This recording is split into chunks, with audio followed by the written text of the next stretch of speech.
Hello there, good evening and welcome to the program. This is Daily Politics on Trust TV. I'm Abdullahi Ahmed. Tonight, we dive into the fast evolving political terrain where opposition alliance talks are heating up, with parties scrambling to form a united front capable of challenging the ruling APC ahead of 2027. As the momentum shifts from SDP to the Africa Democratic Alliance, African Democratic Congress. Questions are being asked. What's the role of the SDP now? And with President Tinubu hinting at a one-party dominance ahead of the next general election, is the opposition losing the plot? Join us tonight to help us break it all down is the 2023 SDP Presidential Candidate, Prince Adewole Adebayo. He's also going to weigh in on the president's midterm performance as the administration clocks 2 years in office in a couple of days' time. Prince, thank you so much, as always, for joining us on the program. Appreciate you for being here. It's a pleasure, and God bless Nigeria. Amen to that. Let's start with the last question in that preamble. Is the opposition losing the plot? Because the chaos, apparently from the outside looking in, is quite uninspiring, according to most Nigerians. Well, I don't know where you got your statistics from about, I think what is not inspiring is the governance record of the APC. It left people with no choice than to find a way to hang on to any hope they can. And I think to the extent that Nigerians have hope, it is personally not hope in the government, but hope in God Almighty. That's the only thing we haven't lost. But we are trying to tell the Nigerians that you should also have hope in the future and the alternative that we are bringing. I don't think that it's much about the opposition. It is primarily that the government has a responsibility to make the democracy to be worth it. That the people who are shareholders in this democracy will feel that they are getting some dividends back. Now, even if the opposition were weak, which is not the case, the government cannot profit from the weakness of the opposition to abandon the people. The government has a responsibility to deliver on its mandate. And this government has failed, woefully, to do so. Now, for the opposition, we should not be accused of not matching the government billboard for billboard, poster for poster, campaign for campaign, because we are supposed to give them time to settle and show their true colors. We're not supposed to be a 24-hour, 12-month, round-the-clock election country. We're supposed to go to the farm, practice our profession, teach students, do something meaningful. So after the last presidential election, I went back to my profession as a lawyer and spent some of my time consulting. It's not supposed to be a full-time thing for everybody. But the government now is laying a foundation which I hope we don't copy. A foundation where there's zero governance. You start the next election when you finish the last one. And that's what they are trying to recommend. And the public, the media, should not reward them. What they are doing is what they call false start in athletics. Before the whistle is blown, you've already started running. So everyone is trying to catch up with them. But Prince, a lot of people would say that's the pot calling the kettle black. It might be true. However, if you look into the mirror, you realize that that's exactly what the opposition is doing. You started this whole conversation, at least not you personally, but members of the opposition started this whole conversation about coalition. Started all this conversation about defeating the president when he was barely 2 years in office. I mean, you surely wouldn't expect a ruling government to just sit and watch as the opposition galvanizes the country for a possible defeat in the next election. That is not how democracy is designed to work. Democracy is designed to work by those who are in government governing, and those who are outside criticizing them and showing alternatives. Our job is to make the noise, to show to the people that we are here, and you can see how they are working, we can do better. It's also to remind them that some of the things they are doing is not working, and to profile alternatives. So it's our duty. Our duty in the opposition is to talk, to organize, to plan. Their own is to govern. If they can govern well, and still have time, because they have a political party and they have a government. So the political party can be responding to us while they will be governing. But from what I see, and it's not my business to cry for APC, the government itself has grounded the APC itself, and everybody is just sitting down watching from the sideline. So the government itself now is doing the role of their own party. They are not governing. They are not accountable to their own party. They're not accountable to the electorate. So they're just in one permanent campaign mode. That is why it looks like we are doing catch-up. So people will say, oh, opposition, let them settle down. At the same time, people will also say that, oh, there's no credible opposition, they're not matching the government toe-to-toe. People have to make a choice. Which one do you want? What you want is a balance, where, yes, we respect them, we let them run their show. When they are governing, when they are performing diplomacy or anything on behalf of the country, we'll give them an opportunity. Right. But when it comes to domestic affairs, and they're mismanaging the budgets, they have written 2 catastrophic budgets, they are unable to account for how items are inserted in the budget. They have misunderstood public procurement. They've misunderstood appropriation. And it is painful because the president himself was chairman Senate Committee on Appropriation before.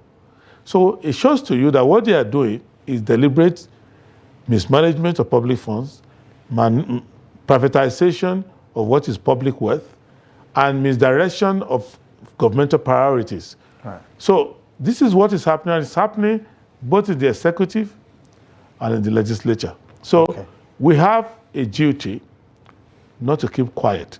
Okay, but words like lackluster, uncoordinated, in disarray have been used to describe what we're seeing in the opposition camp, whether it's the PDP, the Labour Party, or the talks around a coalition ahead of 2027, which led me to, re-echo the sentiments of some who say what they're seeing on the opposition side is uninspiring.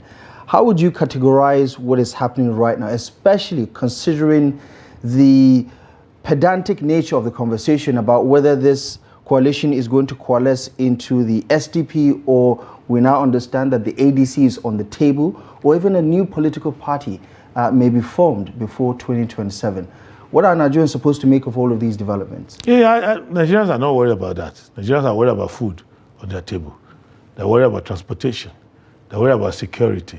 So if you are in Hong and you are seeing Boko Haram prowling around your area, are you thinking about the name of a political party? Yeah, but they're also worried, Prince, that if an alternative is not readily available, the Tinubu administration could continue. I mean, depending on whether or not people support the administration going forward. So there might not likely be a viable alternative. That's the question I'm asking. You see, there are sedentary analysts who don't go around and who wait to feed off the Twitter posts of politicians and TikTok and all of that. They don't dig deep.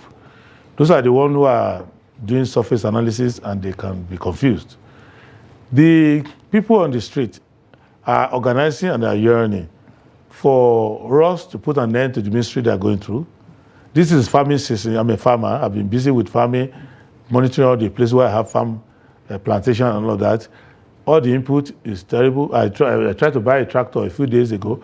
I tried to buy 3 tractors. I was able to buy 1 tractor with the money that I budgeted for 3 tractors. It's raining in many places now. People don't have money for seedlings. And people are, I talked to a farmer, my neighbor who's a farmer. He doesn't even have money for medicament for his cattle.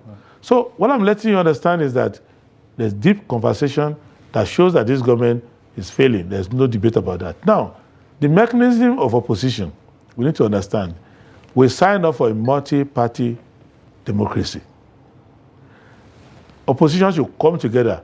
Opposition should coalesce. That's just a tactical aspect. I don't have a duty to coalesce with another party if their ideology doesn't agree with mine.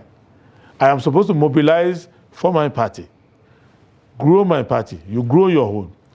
If at the point where we get to the election, which is like over a year away, 1.5 years away, then we can have tactical organization. We're not supposed to become the same. So if a politician, if the only thing I have in common with you is that you want to see the government that is there, that's not enough for me to be in the same party with you. We can be working, you're doing your work. Then at a stage, if we see that we have more in common that's important strategically, we can have tactical alliance and all of that. If, however, we are philosophizing our politics generally, and now we are merging ideologies together, well, we can start building. But to say disarray, politics and democracy is supposed to be open. It's supposed to be full of debates, disagreements. But the way we are here, our political culture, or the narrative around our political culture is that if I disagree with somebody 1% of the way, then the media will say, oh, rumpus in the opposition, or the disagreement. No, we are supposed to disagree. I can be doing alliance with you or cooperation with you, and we argue over funding of education. I can disagree with you on that, and I say I differ from you based on that. It doesn't mean that I won't work with you broadly, but we need to emphasize areas where we differ, because in the length and breadth of where we get to power, these things we don't discuss will have implication. That is why even if you look at the APC, they are incongruous within themselves, because the conversations they were supposed to have, they did not have this conversation. They were having a conversation about how to grab, snatch, and run away with something. They were not thinking, okay, when you grab, you run, you snatch and run to where? And when you get to your destination, what do you do?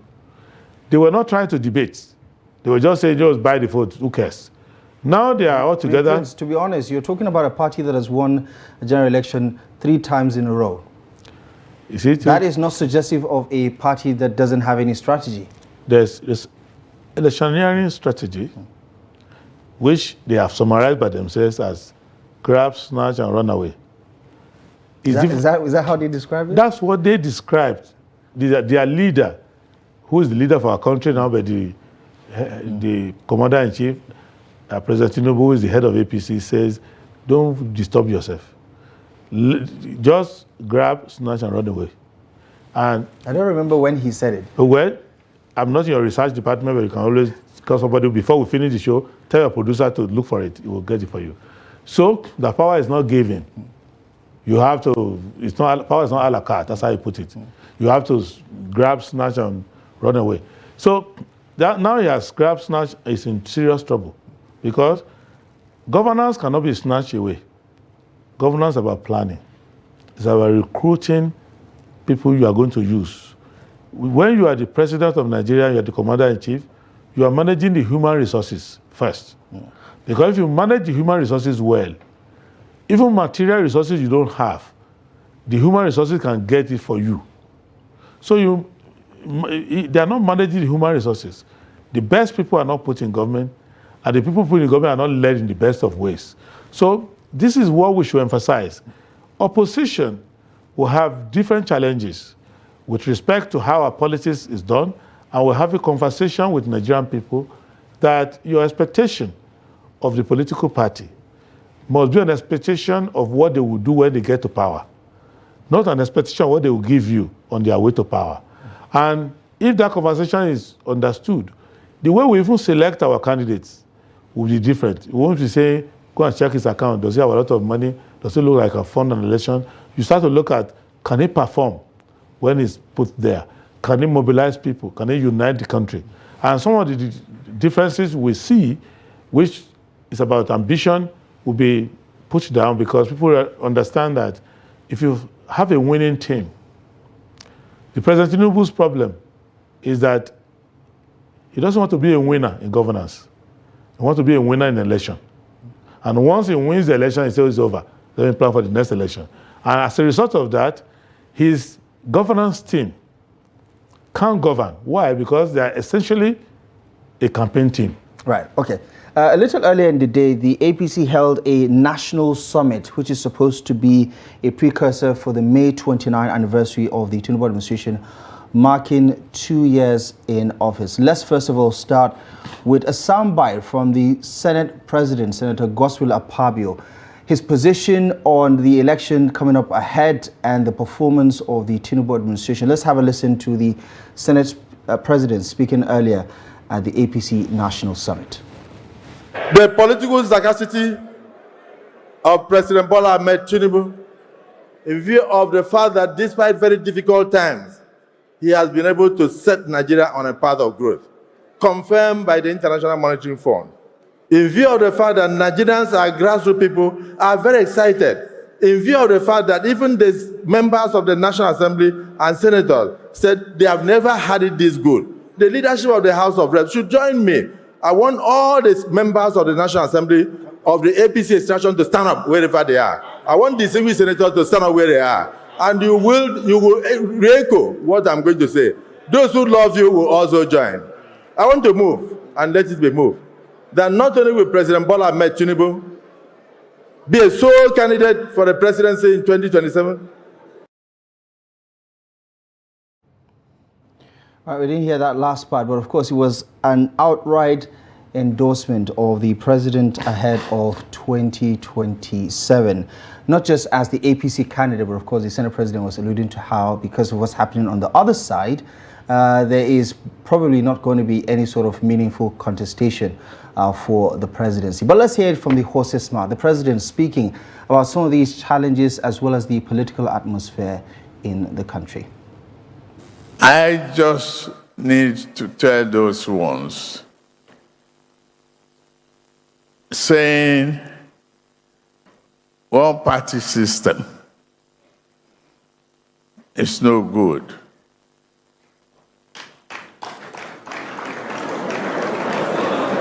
It's one party ruling and driving the aspiration of Nigerians. Where do they start? You don't blame a people bailing out of a sinking ship when they have no life jacket.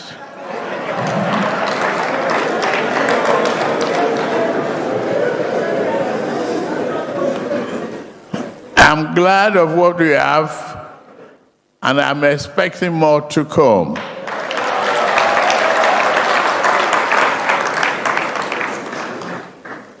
That is the game.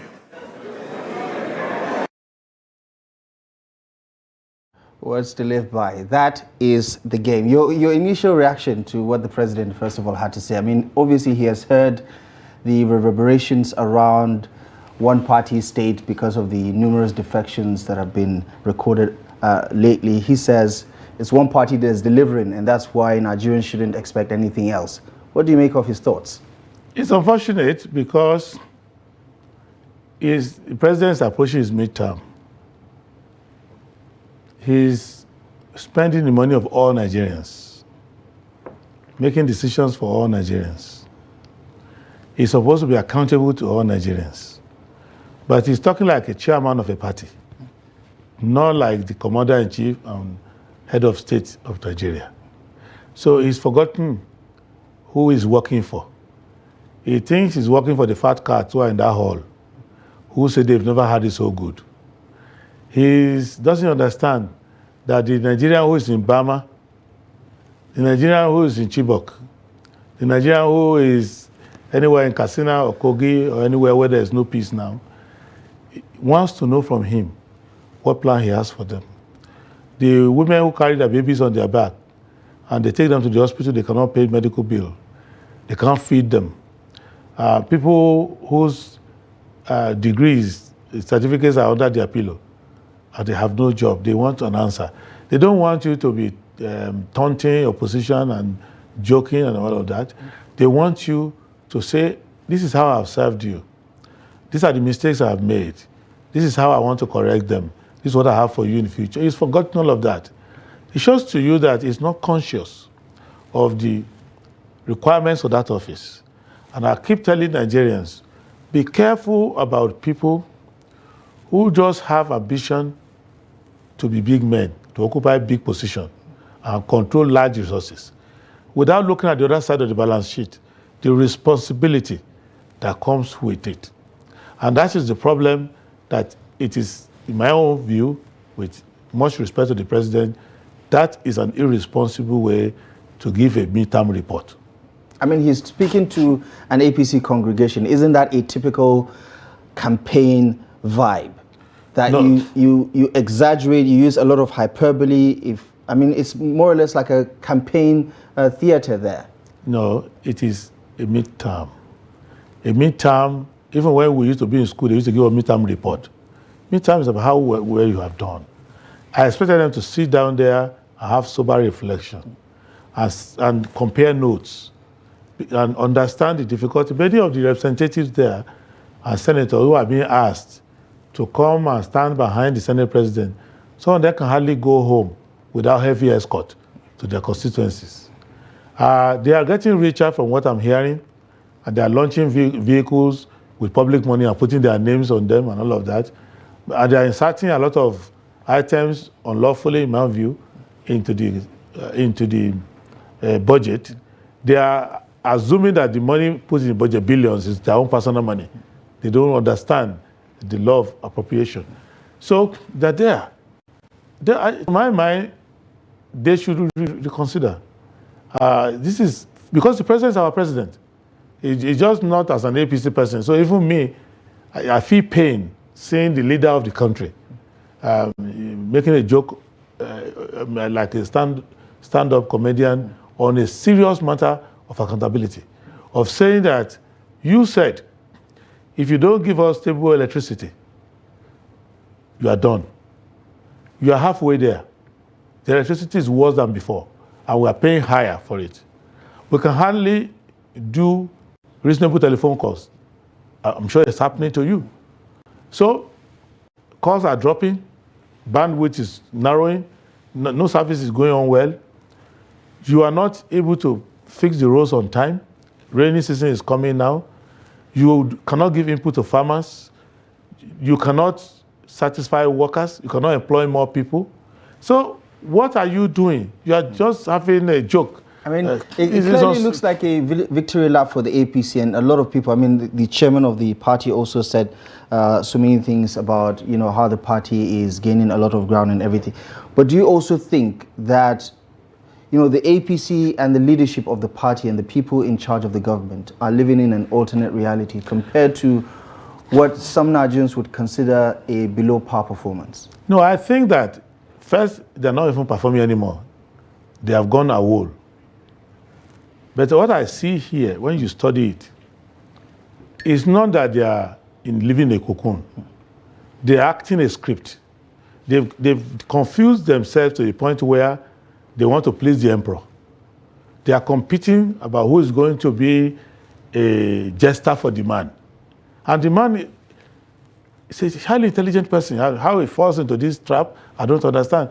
If you are an analyst of power all over the world, you know a system is crashing when you see them like this. When your advisor and supporters sit you on a throne like an emperor, and they are saying you are the tallest emperor in the world, you are the brightest, nobody can challenge you, you are next to God. When they start doing that to you, they are no longer working for you. They are all now, they've lost hope in you, that you can't take criticism, they must praise you, they are insecure, they are all struggling. You can see, they don't believe in any of the things they are saying. If they were in delusion, we can say, let's wake them up. But they're acting a play, and that play is a very costly play. All right, let's go back to that comment that you alluded to earlier about what the president said regarding the elections, about grabbing and running away with it. Let's just play it to provide some context as to what the president said back then. Have a listen. Political power is not going to be served in a restaurant.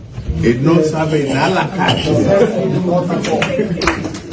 It's what we are doing. It's being determined to do it.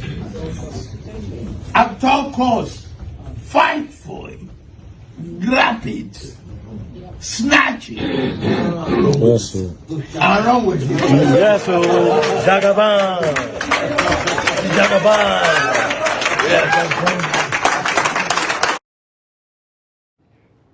Yes, I suppose the APC explanation would be the president is responsible for what he says and people are responsible for how they understand it.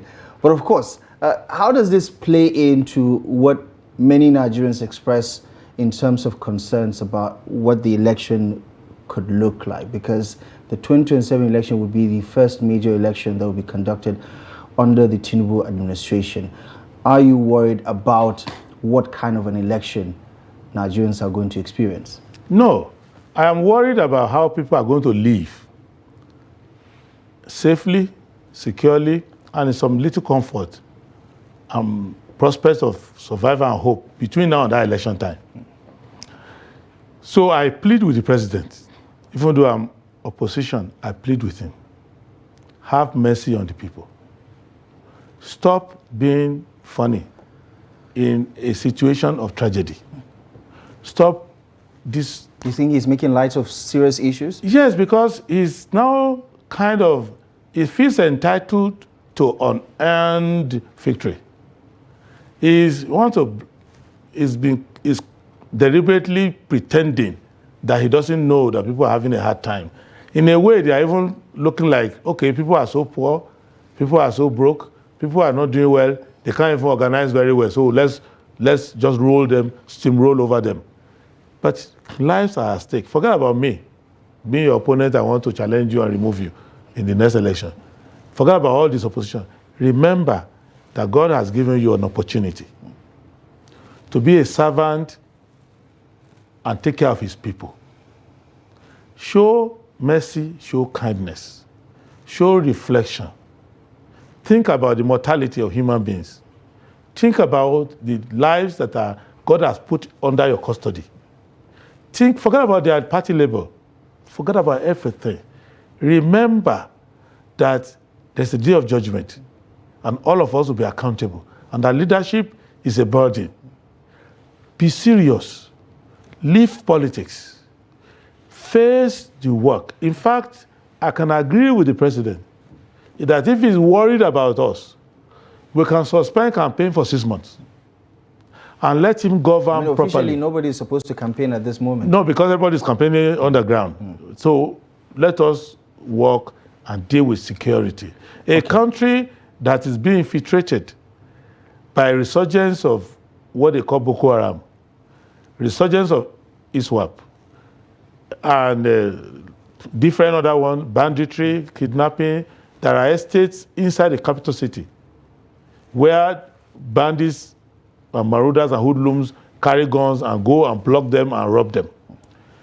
Different parts of the country, people are in extreme poverty that there's human trading going on in Nigeria now. And the president can spend time and effort and money to relieve the people of pain, to make the prices of food to come down, to improve transportation, to get water for those who need it. For those who are living in coastal community, in muddy rivers and all of that, it's raining now.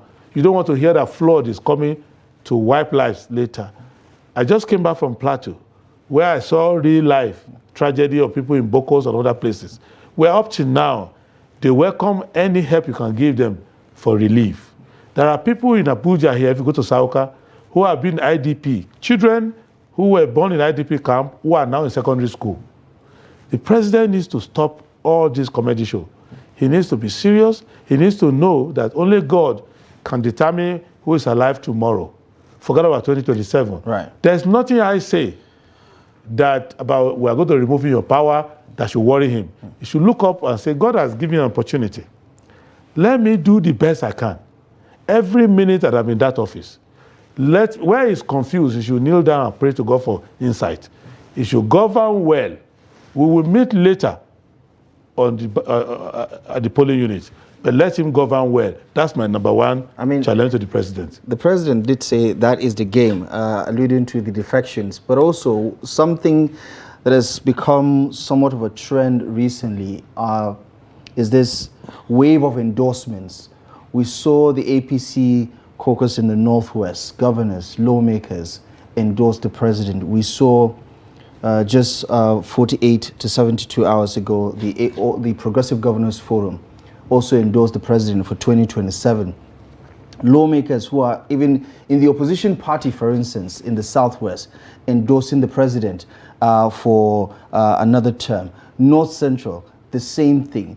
I mean, that is quite telling, isn't it? That irrespective of how poor you think he's doing, he's gaining a lot of traction in terms of political support. That's a sideshow. The president himself calls it a game. A game is what you play after you have worked. But your whole work cannot be a game. The president can work. I too play games with my family sometimes. I go to work. I'm a lawyer. I go to court, finish my case. I come back home, I play games. Sometimes I go to the farm. I take care of my animals. I take care of my crops. I do everything. In the evening, I play games. But we don't want a president who plays games all throughout. Who thinks that the presidency is playing game with the presidency? He believes that the entire presidency is a game of endorsements. And who are people endorsing you? This endorsement is is an essential endorsement. They're just endorsing each other. It's governor and president endorses a governor, governor endorses you back. You've left the people behind. What I am saying, and let us be serious about it, it is not a game. If it's a game at all, it's a game of life and death. It's a game of security, insecurity, poverty or prosperity. I want the president to be serious so that people can see that he's making that effort. What people are complaining about is not just the result, that they are not seeing the result. They are no longer seeing the effort. They have seen that these people who are in authority, who are in power, have abandoned us completely. Right. And if that feeling is not good, even me that I'm in opposition, I don't want the government to suffer that kind of unbelief, because once people stop believing their government and they start to be irrational in solutions that they want to find, and then you start to see that the state is collapsing the mind of the people, and they start to look for self-help. Okay. So I want the president to be serious. We have serious disagreements with him regarding ideology, regarding manifesto, regarding programming, regarding certain principles. However, even if he's operating his own principle, let him be serious in doing it. I used to criticize them for wrong policy, for wrong ideology, for wrong programs. But I have seen something worse now. I'm now having to criticize them for total unseriousness, cavalier attitude, where they're just joking with the work of the people. I want them to go back to work. Definitely, I want relief for my people, even though ultimately we want to see that at the end of the election process, APC and Tinubu, Nigeria will say, thank you very much, and no thanks, bye-bye. Right. Let's, just before we wrap things up on the performance of the administration as it clocks 2 years in office, there's a recent article written by Professor Varu Perogi on what, in his own analysis, is likely going to happen in 2027. He says, President Bola Ahmed Tinubu is not going to win, but the opposition is going to lose, suggesting that because of this seeming lack of cohesion on the other side, President Tinubu might, get re-elected again in 2027. Do you think that there is an element of truth there, that what we're seeing on the other side is suggestive of what will look like another isolated performance from the opposition camp that cannot perform better than Tinubu on election day? Yeah, well, Perogi is an intellectual. He gathers data, he writes his opinion. Sometimes he's right, sometimes he's wrong, like any other human being. And it's, whatever he writes, we have to listen to it. It's a critique, and it doesn't mean it's going to happen. So I can tell you, someone who is driving, that if you drive at this rate, you're over speeding, you may hit a covert. So you can take a lesson and slow down. It doesn't mean that it's a self-fulfilling prophecy. What I see is that it is the game plan, it is an expectation of the incumbent, that is a minority incumbent, as you can see, because of the votes that were outside. Minority in what sense? In the sense that if you look at the election of 2023, there are more people who voted for other people than voted for the president. How about now, though, Prince? He has more governors than what he had in 2023, more federal lawmakers than he had in 2023, and some would say the one-way traffic is only favoring the APC and President Bola Ahmed Tinubu. We are not an indirect democracy. We are a direct democracy. people of a state don't elect a president through the governor. They elect the president directly. And the president can attract governors to his side, and I'm not worried about that. In any case, even when they were not, if you look at the party they were coming from, they were already working together. The status quo of Nigeria is a multi-party status quo. It's not only one party. So those who are in APC and PDP, there's no much difference between some of them. So how about the Labour Party folks? Labour Party, the NNPP folks that are joining. If you study very well, as a political scientist, you can see that Labour Party, the elements that came and now going, they came from PDP. And NNPP, they came from PDP and APC. So just a temporary electioneering adjustment for them. And if they had a disagreement and they went their way, they are coming back, it's all right. But what I want to get out is that for the common man, none of this matters. The common man does not care if you have 10 governors, 20 governors. The common man cares whether your governance has made them better than how you met them. Do you have them in mind? Even if you are making mistakes, if you have them in mind, they will be patient. Where they get to a point where they know that it's not a mistake, it's a design, that you have marginalized them out of government, and you are concentrating all your resources and time on politicking and drilling down, creating an empire for yourself, and recruiting politicians for quick success into that empire, because the way we have wrecked our democracy now, we need to rebuild carefully. The engine of our politics has knocked. So we need to put it down and rebuild it. Some can't do that work. Some cannot sustain themselves in opposition. Some don't have that mentality. So they will drift to your side. But one thing is remarkable. Before now, some Nigerians were confused as to who is opposition. Who do you call an opposition? Is it anybody who is not in the federal government that's an opposition? But this is clarifying to them that the opposition is not necessarily those who are not in the federal government, but those who think along, cooperate with, and endorse what the ruling government is doing, they are not in opposition. So all the suspects that Nigerians have been talking about, that they are not governing well, they are mismanaging resources at the federal, state, and local level, they are now all going to the APC officially.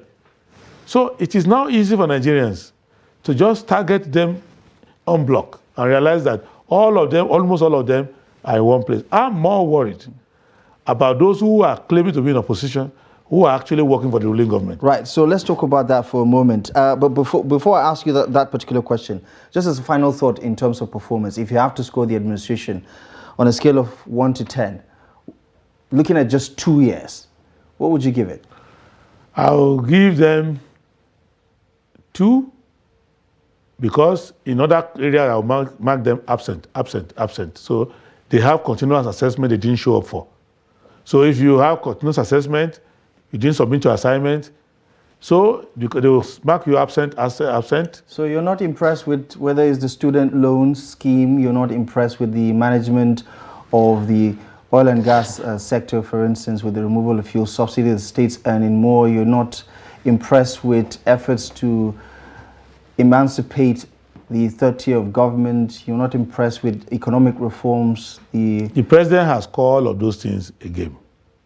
One, before you go into student loan, you have to find out about school enrollment. If you are not enrolled in the school, you cannot be a student, and you cannot ask for a loan. We have the highest number of out-of-school children we have now. So that is failure, so number one. Number two, what is the investment in education? Student loan covers tuition. You cannot use student loan to build a laboratory that does not exist. You cannot use student loan to hire teachers that are not there. You cannot use student loan to have a faculty that doesn't have a professor. So they need to understand that educational infrastructure is beyond tuition. Tuition can be addressed in many ways. There are 3 ways to address tuition. You can address tuition by lowering the tuition and absorbing the cost elsewhere. I've done the analysis many times. We don't have time for that. You can do scholarships. You can do student loans. Student loan is the last you have to do. So I don't agree with Right. the petroleum sector. They have just robbed the poor. That's all, to create a market of wider margin. They have not delivered energy to the people because people are using a higher percentage of their income. When you receive your salary and you are in Abuja, you receive a salary and you hear that your mother is ill in Zaria and your monthly salary cannot fuel your car between Abuja and Zaria. That even if you take the train to Kaduna, from Kaduna, your salary cannot pay public transport to and fro for your entire family. It's a joke. So what are you doing in the energy sector? You say now that the tiers of government are receiving more money. Two problems there. There's illusion of money. Because when you look at your aggregate, when you are spending the money, because of devaluation, because of inflation, the more money you have received is not bigger than the money you had before in terms of real life spending, real value of the money. Secondly, the increase of the money that is arithmetic increase has led to geometric wastage.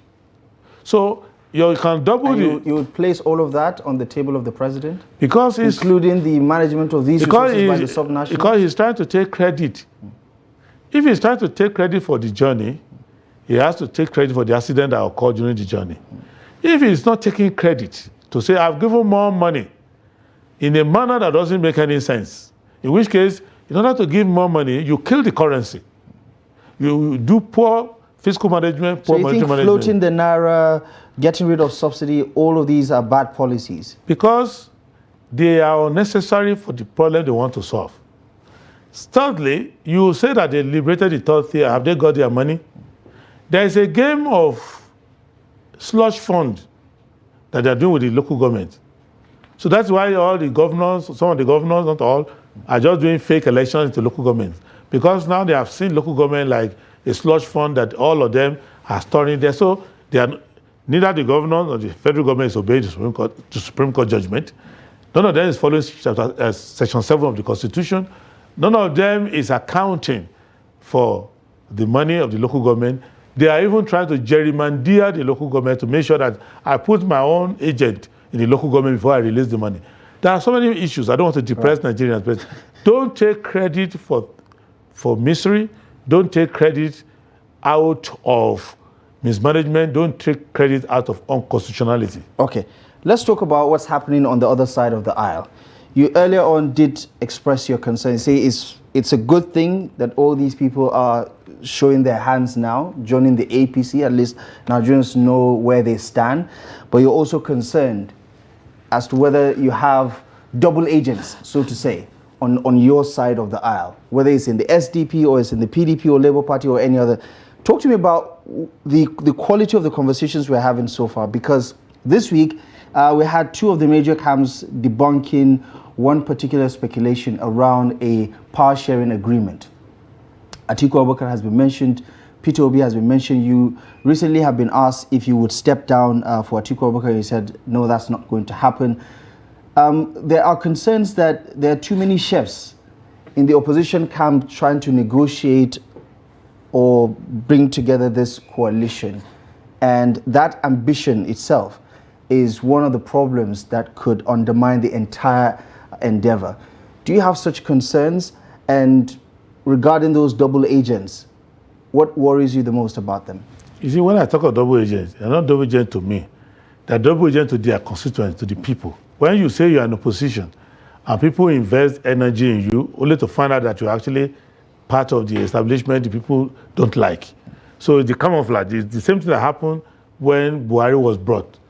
And people thought, okay, some people are coming on the side of the people. It turned out that they are the same PDP people mixing up, and the Buhari government is also going to look like a PDP government. So that's the thing I'm talking about. Now, with respect to other people who are debunking, I'm not their press man. I didn't attend the meeting. I don't know what happened there. I'm not interested. What I want to let us understand is that it's a multi-party democracy. And the way it is agreed is that people of similar beliefs will form a political party. I am not responsible for what happens in another person's political party. I'm responsible for what happens in my own political party. To be a good party man, to see that there's internal democracy in my party, and to see that my party is accountable to the Nigerian people, and that if, when we are in opposition as we are now, that we work harder than the government of the day to understand the issues, to communicate the issues, and to find solutions and to get ourselves ready. That if you say today, Adewole Adebayo of the SDP, come to Ingo Square, take an oath of office, I can start being president from day one. That's how we're preparing ourselves. We are not now responsible. There is no family, there's no ruling house called the opposition ruling house, where I'm now responsible for every politician's politics. No. If someone approaches the SDP and says, I want to work with you, the first thing I will do is to tell the person, do you want to join? Go to your ward and join. If it's a high-level discussion, I will say, go to Shehu Musa Gabam, go to Dr. Oluwagunloye, go to the NWC of our party. Discuss with them. If they want my contribution, they will let me know. But I cannot speak categorically on behalf of the party and say, this is what the party will want or doesn't want. Do you still consider Atiku Abubakar and Peter Obi political opponents or political allies? Both. Both in the sense that it's a multi-party democracy. Anybody who is not in SDP is not in SDP. So I would rather be on the side of somebody who's in SDP than somebody who's not in SDP. However, as we are talking, and the country is in a critical crisis, and the government of the day appears to be oblivious to the problems of the country, we can see a more potent danger to the continuity of the state, to the survival of our democracy. We can now suspend some areas where we disagree, and on a broad based understanding that we must save democracy first, we can cooperate. Right. So it is possible for competitors or opponents to work temporarily if there's danger. In fact, you saw what happened in Israel when they had a war in Israel. All the political parties came together and formed a kind of a temporary alliance together. After that national crisis has abated, they probably will go back to their normal self. Okay. So I'm willing to work with every Nigerian in politics, out of politics, to see that we mobilize Nigerians to understand that, one, the failure of President Tinubu, which is obvious, and the lack of care by the APC is not a death knell to the democracy, that there are alternatives. Yeah, but the question, Prince, is are you open-minded about stepping down for anyone who emerges, as the consensus candidate of the coalition? I think, let us get something clear. There is no coalition talking about consensus yet. People are trying to build a coalition. There is no coalition in existence. I'm saying if it eventually happens. Now, hold on 1 second. People are trying to build a coalition that doesn't exist yet. They're trying to build it. Right.